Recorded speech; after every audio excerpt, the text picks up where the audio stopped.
You're watching Ride Like a Local with Belt Drive Betty.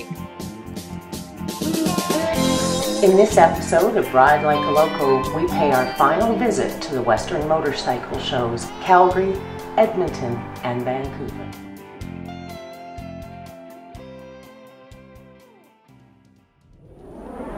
I'm being joined right now by Hans from the Canadian Vintage Motorcycle Group here in Edmonton, known as the Noral Division. Tell me a little bit about your organization here in Edmonton. Well, I'll start off with the overall picture. The CVMG is Canada-wide, and we have 32 sections across Canada and over 2,200 members. And the sections range all the way from Eastern Canada, New Brunswick, all the way to Vancouver Island. We have three sections in Alberta here, the Noral sections, which is Northern Alberta, the CNL section, which is Central Alberta, and the Rocky Mountain House, which is Southern Alberta, Calgary, that area. Now, you guys have an extreme love for the older bikes and keeping them on the road and keeping them in the minds of people so that they don't get lost and that history of the motorcycle doesn't get lost. That's right, yes. Yeah, the objectives of the CVMG is you don't necessarily have to own a bike, but it's to show an interest in a bike, and it's to own, find, restore, preserve bikes of interest. Doesn't have to be an old bike, but bikes of interest. So there's even some bikes that are late models that have been recently produced that are of interest and collectible already, even though they're new. So, but most of the interest is in the much older bikes. So we've got bikes like the bike in the display here at the far end is a 1911, so that's 104 years old already. Right up to 1988 we have in this display. So we've got 70-some years of bike history here. Out of all of the motorcycles that I see, and I'm looking around, I'm seeing everything from BSAs to Montesas. You've got pretty much every kind of motorcycle represented here. What is the passion? Where does that come from with all of these old girls? Surprisingly enough is that a lot of the bikes that the members own, and most members own several bikes, but usually starts out with, we start riding when we were kids. And right away, the first bike is usually, there's brand loyalty there. So somewhere when, when you get older and so on, you start looking back and saying, geez, I really like that period in my life. I want to go back and I'll see if I can find a bike like the one I had when I first started riding a bike. And so a lot of these bikes here are a representation of the bikes that the members had when they first started riding. And then the interest just develops from there. Like in my case, my very first bike when I was 16 was a little Suzuki. And so, my brand loyalty to Suzuki has been there ever since. And so I've got a whole collection of vintage Suzukis from that area, from the mid-60s and so on, yeah. The whole idea behind the CVMG is for people to be able to share knowledge, share passion. Do you guys get into going on group rides with your vintage bikes? Yeah, we have every year we establish a calendar, usually in December of the year coming up.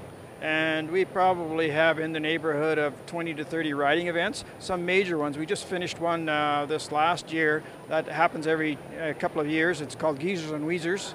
And we've had riders as old as in their 80s riding vintage bikes from the 20s.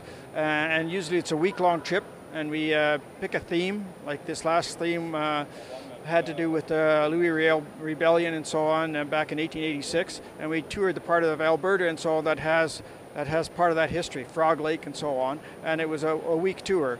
And so we mixed a little bit of history with actually riding the vintage bikes over a week's period, and see all the sights along the way and so on. It was a good ride.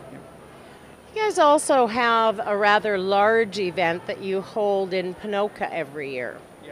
That's put on by our central group, our central section, and it's a Ponoka rally. Usually happens about the third weekend in July, and the participants come from mostly Alberta, from the three sections in Alberta, but we get people coming from Saskatchewan, actually a lot from Saskatchewan, and BC, and as far away as Winnipeg coming to the event. And every year they have a theme. and they try to promote that theme. But all bikes are welcome, and we have a show and a shine and a ride and what's associated with it. Historically, you have some members within your organization that have done some amazing things and have made some pretty significant contributions to motorcycling. In your opinion, who would some of those people be? Well, we have a lot of members that have a motorcycle history in Edmonton, that have had dealerships and so on in the Edmonton area. Like one example is Bernie Gollner of International Cycle.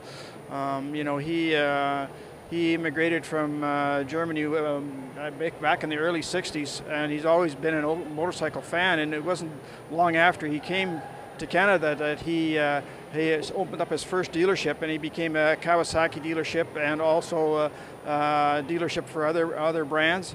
And he still has his shop open on 118th Avenue and 118th Street on 45th Avenue, not far from the Drake Hotel in Beverly.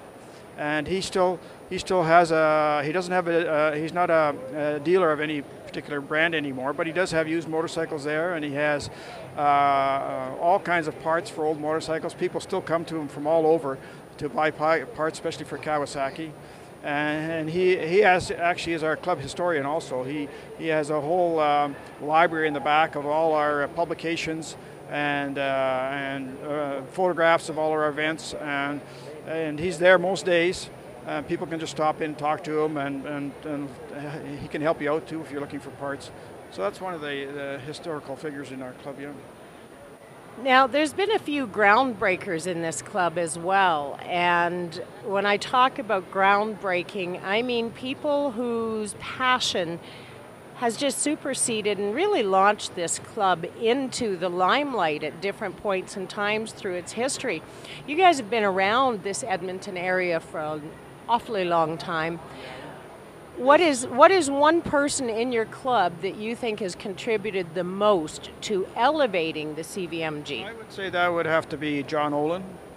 John Oland, I became a member in '89, somewhere in there. But John Oland, there was a handful of people that CVMG had already been around for a few years, and John Oland and a group of other people in Edmonton here who had an interest in old motorcycles, they decided to form the section. So they were in the ground floor.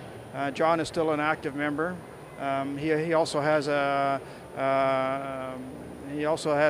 resale of British motorcycles and so on, carries parts for that. So he has a store also called Motorsports. But he's active in the club and promotes our club and sponsors a lot of our events and so on. So good guy to have. The motorcycle, it has done an enormous amount for the Canadian culture. I don't think Canada would be the country it is today without the motorcycle. What would you say the motorcycle's biggest contribution has been to helping form and grow Canada? Good question. Well, the motorcycle was a main form of transportation, you know, especially across Western Canada, starting probably in the 40s somewhere, where it really became popular. So we have a lot of historic bikes that come from that period. This motorcycle behind us here, this barn find, is an example of that. It comes out of southern Saskatchewan. And in those days, those bikes were used for transportation. There wasn't a lot of money around, and so these bikes were used right to the limit, to the point where there wasn't much left by the time they were finished with them, and a lot of them were jury rigged to keep them going, and so on. And so, yeah, they weren't a toy then. You know, they were very much used. They were economical transportation. You could go a lot of places on a motorcycle you couldn't go on a car. You know, especially like in provinces like Saskatchewan 50, 60 years ago, where the road systems were not, there wasn't a whole lot of pavement, right? And so these bikes were ideal for traveling on those kinds of roads. Like the 29 Indian that we have at the far end of the display here, we had that on a run in Saskatchewan a few years ago, And the owner of that, Dave Martin, is not afraid to ride it. He rides it during all weather conditions. And we were riding in southern Saskatchewan, and it was a deluge happening to the point where a lot of the bikes couldn't travel on the muddy roads. A lot of us were traveling in the grass ditches because that's the only place we could ride. He was riding that bike through the mud on the road, and it was one of the only bikes because it was designed in a period where there weren't too many paved roads. So that bike was designed for exactly those kind of conditions, and that bike just putted right along through those roads where we couldn't go with ours, with the newer bikes. So, would you say that would it be fair to say that the motorcycle has created, you know, we look back 1903, 1904, even late 1800s with some of the different marks that are sadly no longer with us. But would you say that it's fair to say that the motorcycle has created community and conversation? Oh, definitely, yeah. Yeah, just because of the circumstances that you ride in. You're not in a car, you're not enclosed. You're always out in the open, and you know every biker has a story. You know, it doesn't matter if you're going to the grocery store or going across country. When you get to where you're going and you get off, you automatically draw attention to yourself, and fellow bikers come over and you start a conversation. It's just a magnet for drawing attention and so on. Unlike a car, you know, it's a great way to talk to people and meet. And I know on our tours, we're like the last one that was mentioned earlier, the Geezers on Weezers. Everywhere we stopped in all these small towns. There was always people gather around and showed an interest and asked questions about the bikes. It's a great way to meet people. Growing communities one idea at a time is Community Futures Grand Prairie and Region, providing business planning, cash flows, market research, and business loans. Visit www.cfofgp.com to see how we can help you. Canada's most rider-friendly community, where is it? Is it Carman, Marystown, Viking? Where in this vast land is Canada's most rider-friendly community? Help us discover that special community at riderfriendlycontest.ca. Everywhere we stopped in all these small towns. There was always people gather around and showed an interest and asked questions about the bikes. It's a great way to meet people. And so. That was on the Iron Horse Trail last year.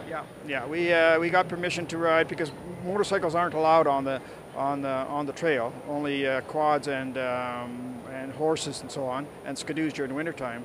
So we got special permission from the group that manages the trail to ride on it. So we rode on it about three days off and on the trail, and probably covered about, I would say maybe, about 100 clicks of the trail, 100 kilometers of the trail, and it was great. It was country you just don't see from the highway. Now there's, as you alluded to a few minutes ago, this barn find behind me. What year of Royal Enfield is that? That's a 1947. We've participated in the motorcycle ATV show for probably about 15 years. Every year we have a theme, and I've looked after the last couple of shows. Last year's theme was World of Motorcycles, and we tried to get as many countries represented by motorcycles as we could. This year's theme is there's a motorcycle for that, motorcycle for that is I can think of at least 20 different uses for motorcycles, from utility use on a farm to military to police to off-road, dual purpose, from cruisers, touring, and so on. But we always try to bring in a barn find, and it always seems to be that the barn find gets the most attention out of all the bikes. Doesn't matter what you bring in, everybody gravitates to the barn find, because as a collector, that's the ultimate, you know, the elusive barn find. You know, through rumor or so on, you find out about these things and you track them down, and when you finally do come across it or discover it, there's always a story there, and it's really interesting, you know, to look at these barn finds. Thank God for editing sweets. Oh, excuse me, I got a little tickle in my throat, doesn't want to go away. Now, when you talk about these barn finds and how they attract attention, a lot of it's because they're pretty rough, because they've been neglected and forgotten. What do you think this old Enfield is going to look like? And for those of you not sure what an Enfield is, I do mean Royal Enfield. What do you think this old Enfield's going to look like 5-6 years from now? It's hard to say. I know the owner, and he just picked this up a little over a year ago, and he's already starting to look for parts for it. A lot of these barn finds are just sometimes nice just to leave them the way they are, right? Because once you touch them, that's it. Once you start restoring that in that restoration project, it's no longer original. You've lost that. So a lot of these barn finds end up just being left alone. But a number of them are restored also, right? But this person's plan, the one that owns this barn find here, his plan is to restore it, and he's already looking for parts. Now, did you take a look at the Vincent Rapide that's over in the Dream Cycles booth? No, actually I haven't gotten that far yet. This being the first day, so I haven't walked around yet, which I'm itching to do. But right now I'm manning the booth, so. Well, that Vincent HRD, that's a beautiful, beautiful machine, and the history of the motorcycle is something that we can't allow to be lost. We need to share those stories, share the passion for where these beautiful creatures came from, and keep that history alive, or we lose a sense of our community and our roots, I think.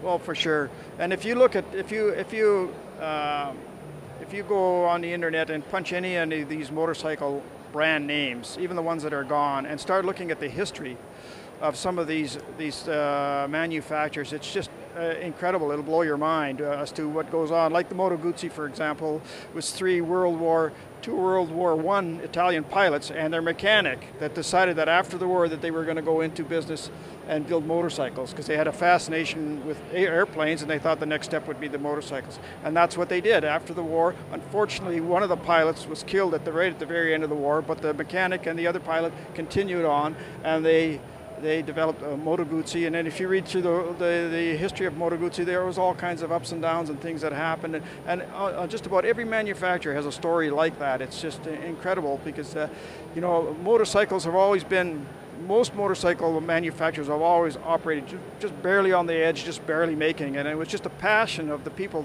that developed these companies just to keep it going, a lot of times at a loss, just because they had the passion in it.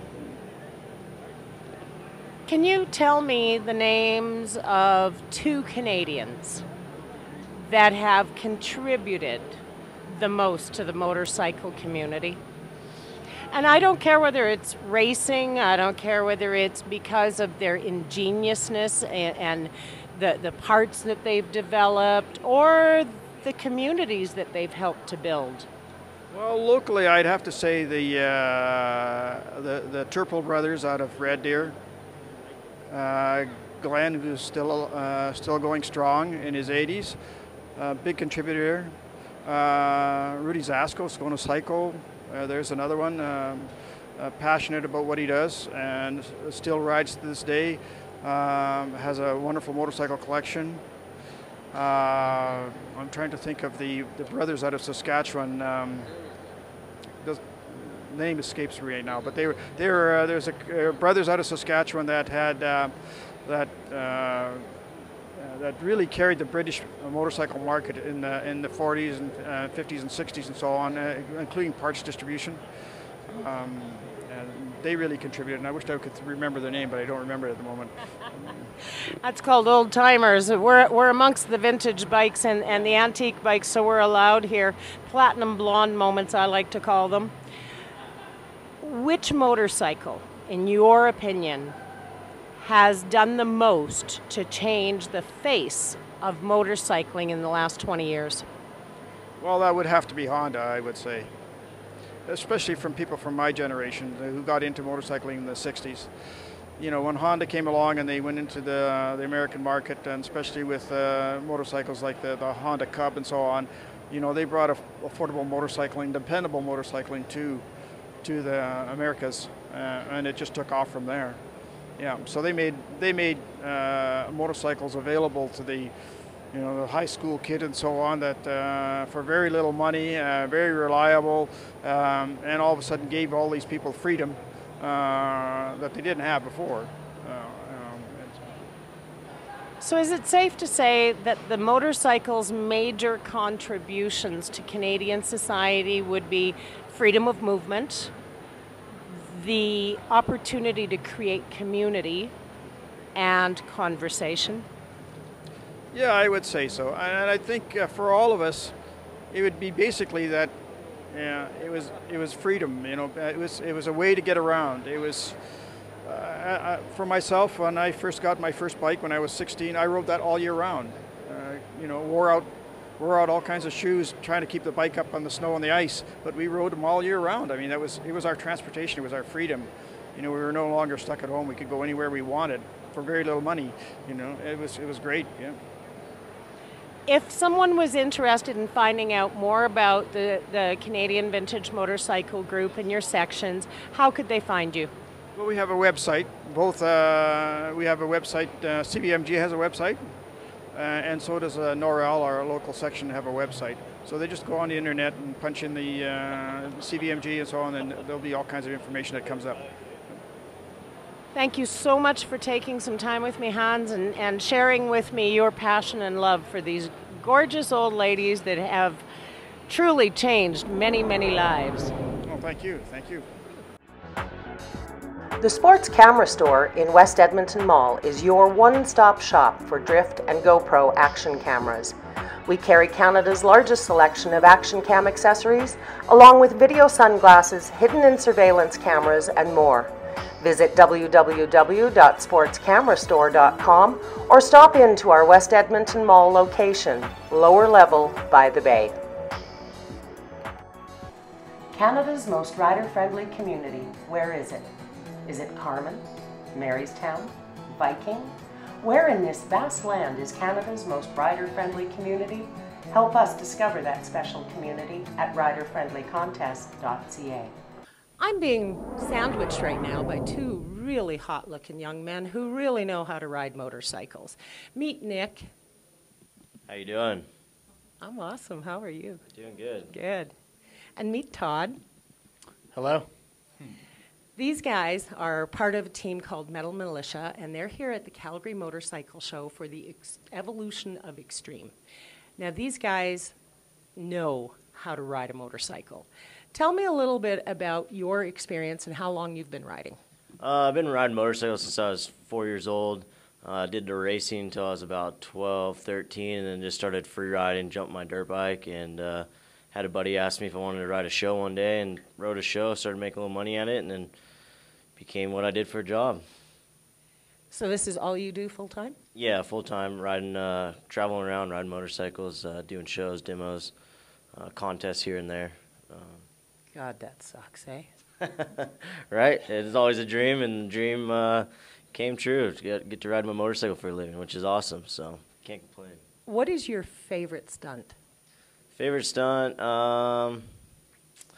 Like the crowd one is I invented a trick called Captain Morgan. The crowd loves it. It's funny to do. I get a little laugh out of it every time I do it, so probably one of my favorites. Right on. And what does the Captain Morgan involve? Just like what you think, the old Captain Bottle logo, stand on the handlebars, do the captain stance. Oh, I can't wait to see that. I haven't seen that one yet. And Todd, how long have you been riding? Years. How many years? Well, you're trying to date me right now. So. Yeah, but not the way you're thinking. Look at those eyelashes. So 5 years old, and basically I just started out because we owned a lot of property up in Anza, and it was like transportation to get from A to B, and turned into a job. Then I went to X Games for a lot of years, and X Fighters, and I do demos, and it's been awesome, like traveling the world, and you know I stamped all my pages on my last passport out. You know, I just got a new one, so it's been fun. Living your dream, living your passion, that's what this whole freestyle team is about from everything I can see. What are your aspirations for when you have to retire? How are you going to replace that emotion and feeling? I'm not sure. But when I do retire, I'm going to go into the grading business. Why is that? My family. But well, that's just what I'm next in line. So that's what I'm going to do with that. But for the adrenaline, I'm not sure. I like to pick up new things, like get good at stuff. So I guess that's what'll fill the void. And professionalism is very important in what you do, that perfection of the craft, the being able to make sure that you have your dynamics and the physics working properly for you. How do you train to do what you do for a living? I sit in a dark room and meditate. Really? And what about the physical aspect of training? Sometimes I ride my road bike and stuff, but I have a BMX pump track I like to stay in shape in, and then that's pretty much it. Just riding in general does it for me. And how do you stay in shape for the show season and the work that you have to do when you're not doing shows? Like the riding's like the best thing to do all the time. Works you out pretty good. And then at home on my off time, I'm hunting or fishing, hiking around the mountains, staying in shape that way, I think. Try to hit the gym, but as you can tell, I haven't been there too much. Nothing like a little good old-fashioned honesty, folks. Yeah. But it is a physically demanding, it's a physically demanding sport. And there's a lot of mechanics that goes on behind it. How do you learn to perfect that craft, and how many broken bones has it taken for you to get to where you are? Oh, the evil question, how many broken bones? Too many. Had a little spill yesterday, actually, practicing. Idiot mistake, took my buddy out, and I'm pretty sore from it today from hitting the ground. But and a broken feet, ankles, back, my face, the list goes on, you know, and it's tough when you come back from injury to go back to riding and stuff, but it's a mental thing. You got to forget about it and go back to riding and do your thing. Mm-hmm. So just no fear and no regrets.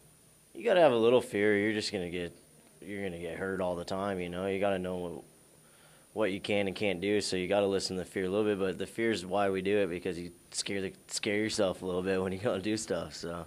It's kind of, and correct me if I'm wrong, but is it kind of like being on a roller coaster, that anticipation feeling, that oh my God, oh my God, oh my God, and then all of a sudden you're into it and everything becomes kind of surreal and calm in your head? Yeah, pretty much. Freestyle motocross in general is a roller coaster ride, like the whole ups and downs. Yeah. Got your high and low points. When you're hurt, you're down in the bottom, going up, you know. Mm-hmm. So, yeah, it's pretty much like that. Get that belly feeling sometimes when you do something new, so. Now, I never asked you, Todd, what is your favorite stunt to perform? I like whipping it, where you go out and you just turn the bike as much as you can and then turn it back straight. What is it about that feeling that you enjoy so much?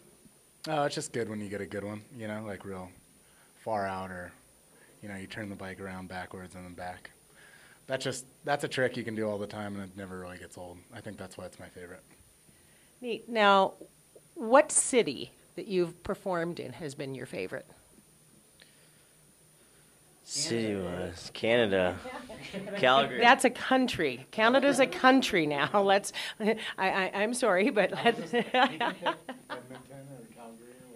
No, I'm serious. I'd like to know which city has been the most fun. I mean, you boys get to travel around the world and see all kinds of cool stuff and meet all kinds of great people. Yeah. There's always everybody has that favorite, that one place that made them feel like they truly belonged there. Well, that's home, Reading. Those shows are always fun, my hometown. It's hard to say. Like, I have so much fun in every city I go to, and they all, like, blend together now. Like, because I've been to so many, it's hard to pick one out, but always had a good time in the Dominican Republic. That was always a good time, and I don't know, Todd wasn't there for the first trip, so he doesn't understand. He's looking at me like I'm crazy. So. I don't know if I had that much fun in the Dominican Republic. And your favorite city? It goes in phases. Like, I did some shows in Switzerland one year, or like 3 years in a row, and we got to like travel the whole thing, and I knew all the spots and stuff.